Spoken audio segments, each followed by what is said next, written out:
Hello and welcome to the Divorce Dadvocate, where we help dads create a healthy and less traumatic divorce. My name is Jude and I'm your host. Welcome to the show today, and we are in the midst of our series called The Power of Self-Reflection, How to Reflect on Your Past and Make Meaningful Changes. Last week, we talked about understanding self-reflection and its significance. I hope you found some value in that and why during this period, this challenging period of divorce, it's absolutely critical to do some self-reflection and actually how it can be an opportunity for you going forward. I know that's, again, very difficult to grasp maybe this time for you, but it's definitely being down the road a little bit myself. It's definitely true.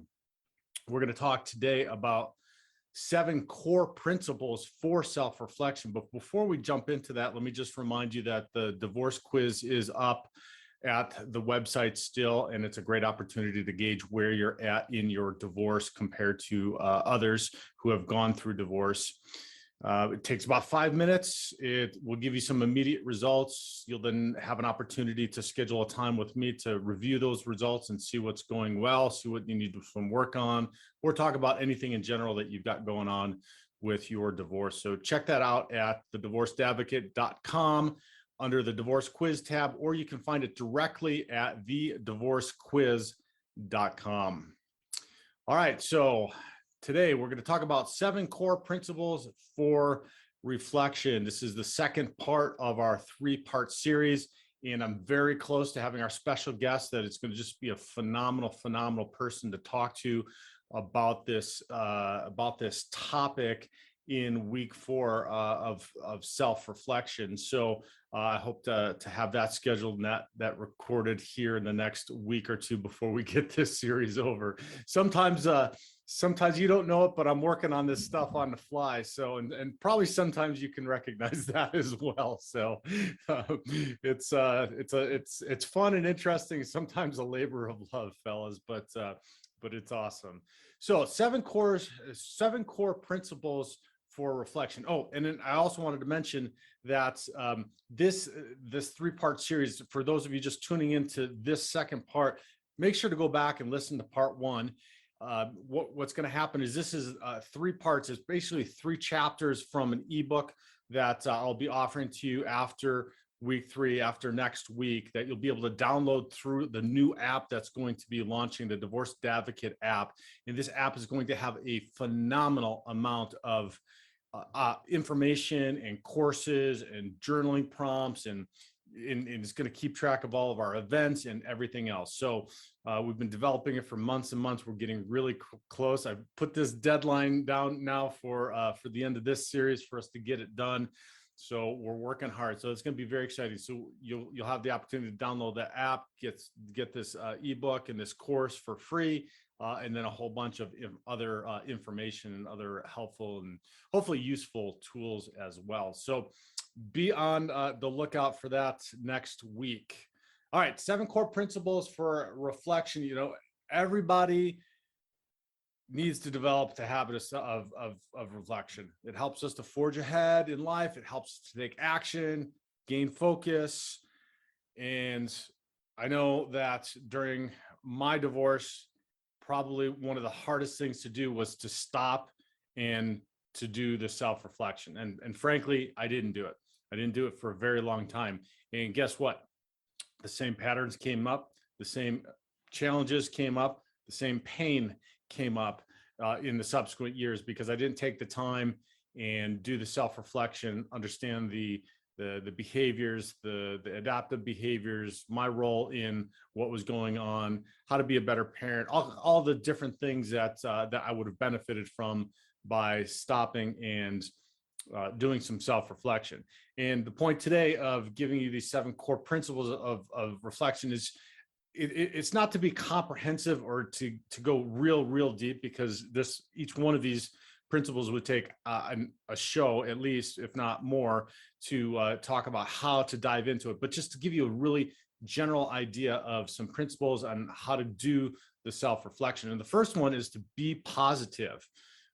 You gain energy for the future, learn, grow, and experience growth when you're positive while reflecting on your past. So if you can choose to be positive while you're reflecting, since you have that power, while you're reflecting, do so.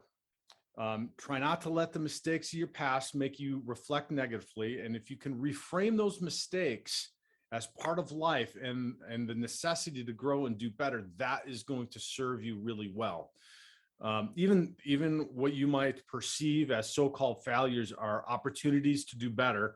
And they're basically experiments that will propel us forward towards success. And I want to comment on the idea of positive and negative experiences. There really are no positive and negative experiences. They're all just experiences. And one of the most profound realizations for me was when I understood that life is always moving me in a direction that is for my best interest. Again, I know this at this point right now in time for you, with the pain and the chaos that's going on, that might be very difficult to know and understand. But again, now 9 years down the road, and the things that I have seen and that I understand better, they always say hindsight is 2020, that I can see how and why some of those challenges and some of those experiences that I perceived as negative were actually something that ended up to be positive. So if you can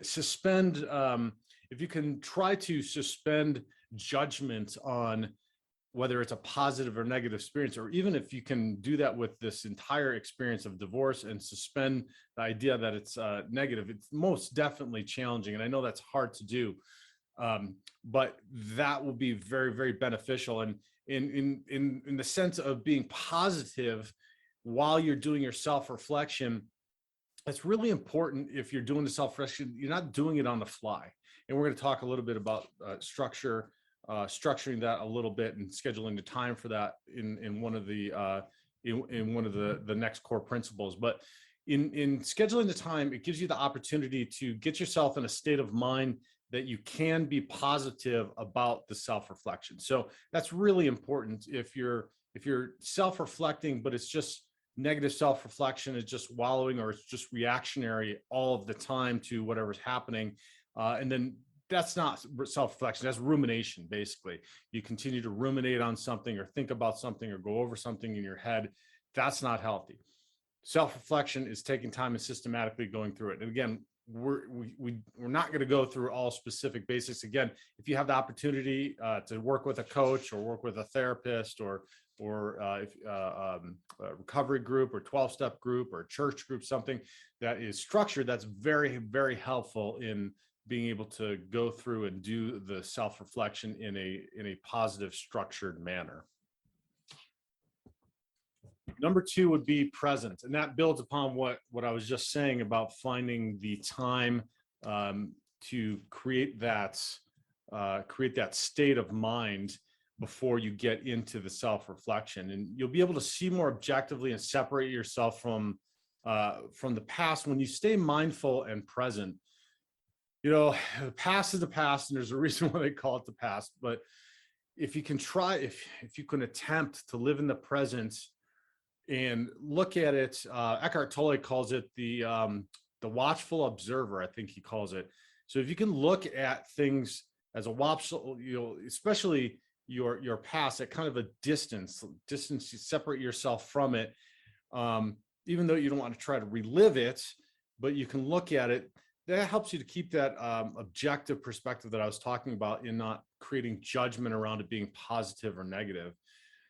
And the only way we can do that is by staying in the present. And how do you do that, especially when you've got so much going on? One way is just take time to breathe. There's times where things get overwhelming. There's times where you'll have, I know I've had kids screaming and yelling, got dinner going, just finished work or needing to finish work, or whatever's going on, in order to get myself present, just having to hide in the bathroom and maybe take some deep breaths for a minute or two to get myself recentered and back in the present moment. Now, once you get more developed at that and you're able to do that on a fly, that's beneficial. But you're also able to then stay in the present when there's a lot of chaos going on. And so I would say, even out of all 7 of these core principles, this is probably going to be the best overall, not just for self-reflection, but overall in general for getting through this this challenging time, but also in life, is learning to get into the present moment. Because when we don't, and we start doing the ruminating, like I was talking about, thinking about the past, that leads to being depressed about stuff. And if we start projecting into the future and thinking about the future, then that can create anxiety and worry and stress about things that we don't have potentially the control over at the moment. So again, getting back to that present moment, and it can be as simple as just doing some breath work, some breathing in deeply and breathing out, in order to get yourself back and centered. And then if you can get it to where you're doing that all the time, you're staying present all the time, that can help immensely as well. Number 3, be perceptive. Okay, what does that mean? Being perceptive means that you show more desire for intuition, understanding, or insight. Okay, so basically you're acting like an objective investigator and scrutinizing yourself and your past.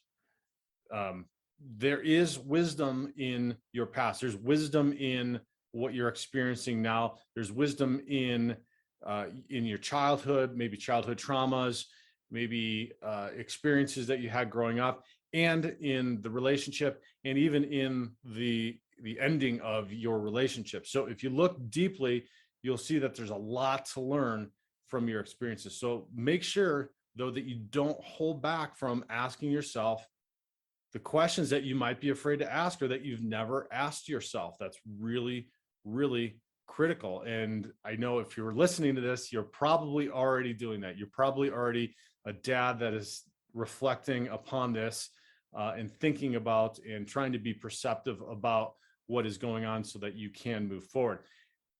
Coaches and therapists are very, very helpful in this process, because what coaches and therapists can do is they can look at this from an objective perspective and then ask you some of those probing questions that you might be afraid to ask yourself. That in and of itself with therapists and coaches is absolutely phenomenal. We all have blind spots. I have blind spots still to this day. We all have blind spots all the time. So having somebody there to say, even if you have a friend that will talk to you about this, the only challenge with a friend is friends are biased and friends don't always have great advice. But if you can get a friend that can separate themselves and just ask you good questions that you might be afraid to ask yourself, then that would be helpful as well. So ask those questions, be perceptive, and be curious about what it is that's happening and what your role is in it and how you can go forward. Number 4, be purposeful. Reflection helps us understand and grow, and it has more potential when we start from a place of compassion. And I mean compassion for yourself. You've been struggling, pressing towards achieving your goals, or reflecting on renewing your determination on how to move forward.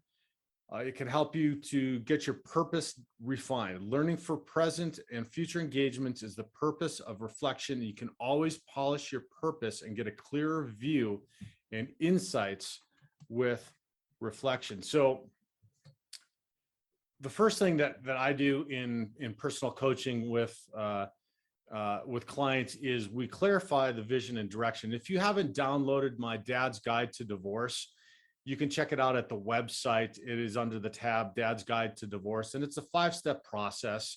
And the first one is clarifying your vision and direction. And that is incredibly important because, number one, your direction is going to change during divorce, regardless, whether you like it or not. Unfortunately, and whether or not you were the one that filed or the one that was served, your direction is changing. The direction of your family is changing. It's going to be different. So by being purposeful and by clarifying that vision and direction starting out, it gives you the opportunity to move forward in a manner that you want it to happen, instead of being reactionary or letting it just flow and happen. And that's important to us as men, because men like direction. And I'm talking generally here, as masculine natures, we like direction. And one of the greatest challenges that we have during this divorce process is, and I know this was absolutely true for me, and I see it with men in talking to them every day, is that it's very chaotic. It is chaotic and uncertain. And not that women necessarily like chaos and uncertainty, but their nature is not as inclined to being very specific. We like direction, we like purpose, we like to know where we're going.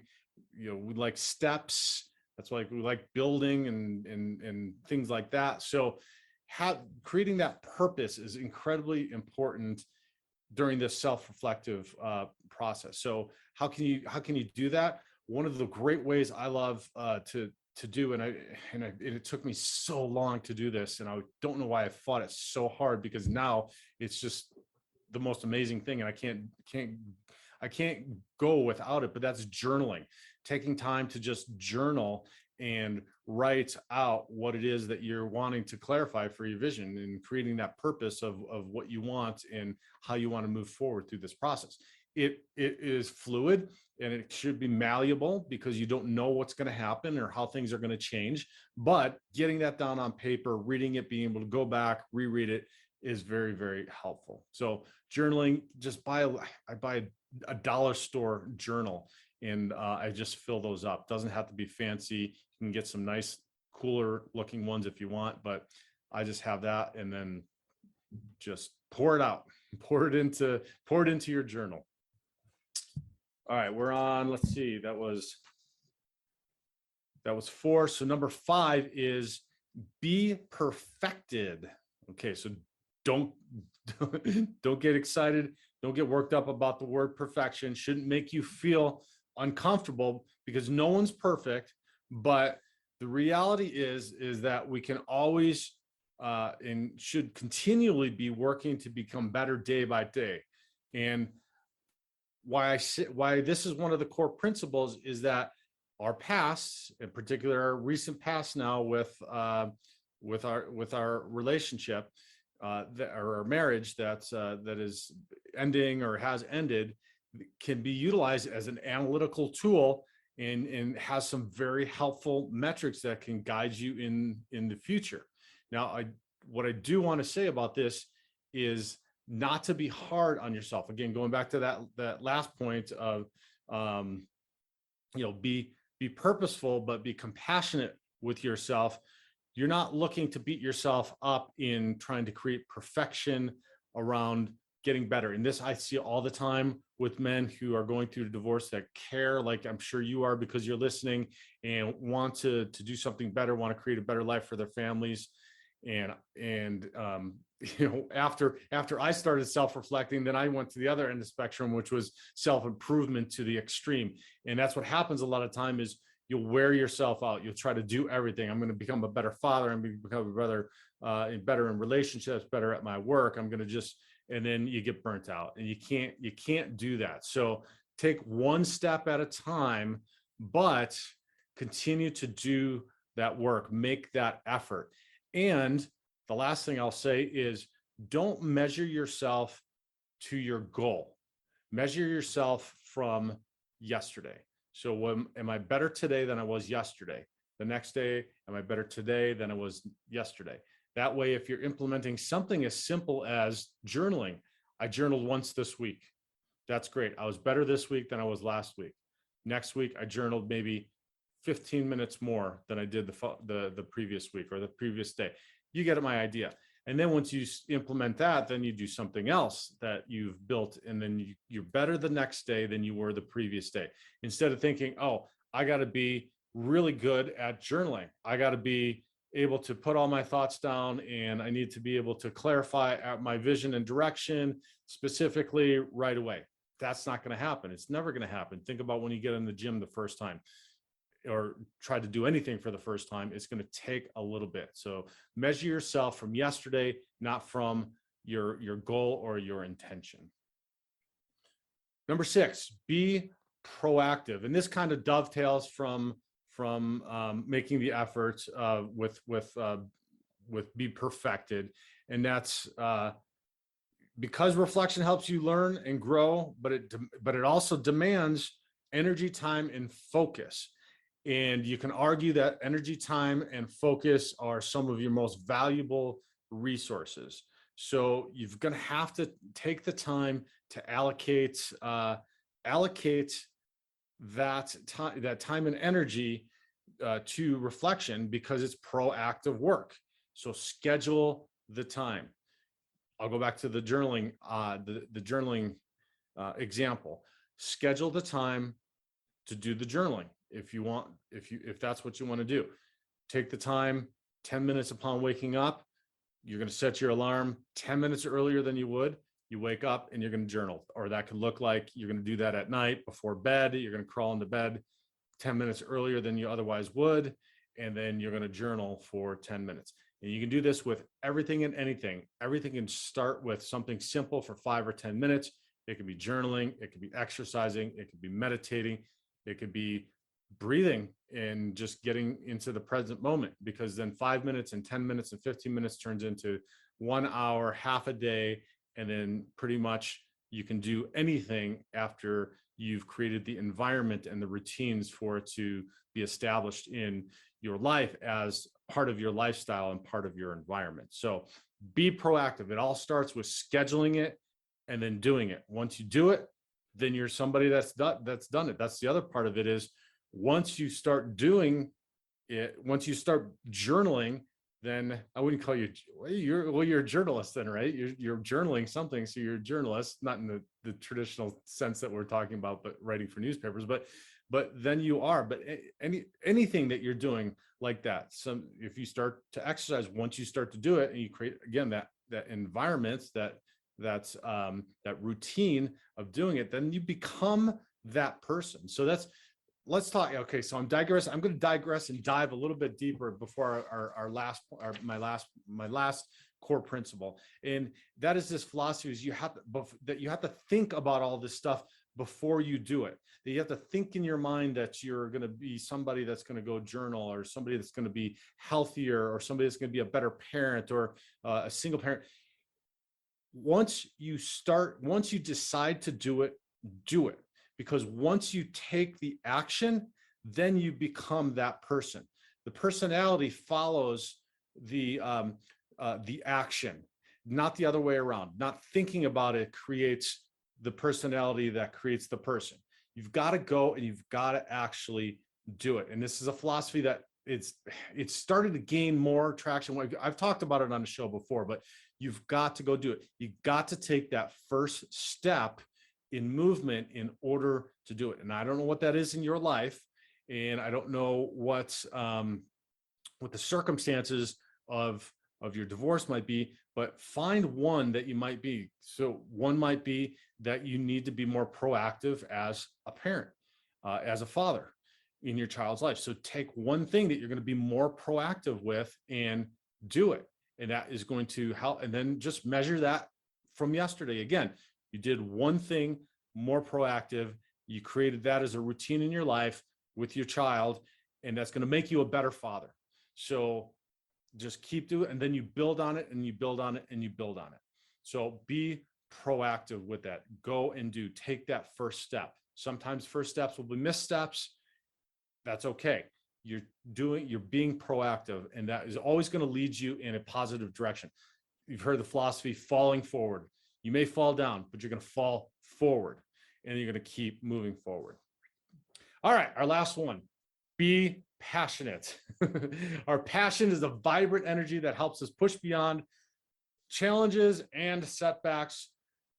We'll have enough energy to sustain us and carry us through if we cultivate the habit of celebrating the good tidings we experience. We'll be able to laugh at our mistakes and cherish our successes when we live from our deepest passions. Do you want to rekindle some passions that you've lost connection with in recent years? Have you lost some of the passion that used to sustain you? These are some questions to ask. Man, this was a huge one for me in going back in starting to do the things that I had completely forgot that I loved to do. And I talk to men almost every single day that say, man, where was that 20-year-old that was going to take on the world or would just get beat down? And during this divorce process, it is so hard. Find some passion in your life and relive it. Not necessarily live it, but find it and then rekindle it into your life. It could be a new passion. It could be something you always want to do, but be passionate, because that's going to just then start to permeate into the rest of your life. If you're passionate about one thing, here's a saying that I think is very important. How you do anything is how you do everything. So if you're passionate, if you find passion in one thing, it's the probability that you're going to start finding more passion in other things that might not be as exciting for you or maybe mundane is very high. So how you do anything is how you do everything, but you've got to find a passion somewhere. So it might just be, look, like when you start a fire, it starts in one place, but then it spreads everywhere. It can spread everywhere in your life. So be passionate. And that might be, I'll go back to being a better parent, a better father, and being passionate about finding things to do with your kids, fun things to do with your kids. That can be a passion that you can then start to cultivate that could grow into something else. Or it could be something personal that you like to do just for you in part of your self-care, because that's important too. And we talk about it all the time, but find a hobby or something that's exciting for you. It could be getting back into the gym or getting your health back or doing an exercise or sport that you used to like, that you used to be passionate about. Get back that passion. It's going to bleed into the rest of your life. All right, those are our 7 core principles for self-reflection. That is week 2 in the chapter 2 of the book. Next week, let's see, what are we talking about next week? Next week, we'll be talking about 10 questions you should ask yourself. All right, yeah, this goes back to that be perceptive part of the core principles, number 3 that we talked about today. Of questions to ask yourself, some self-reflection questions that are going to prompt some things you may not want prompted, but are going to be important for you to be listening to, and that might be coming up from inside, that are going to be teaching you and helping you to move forward.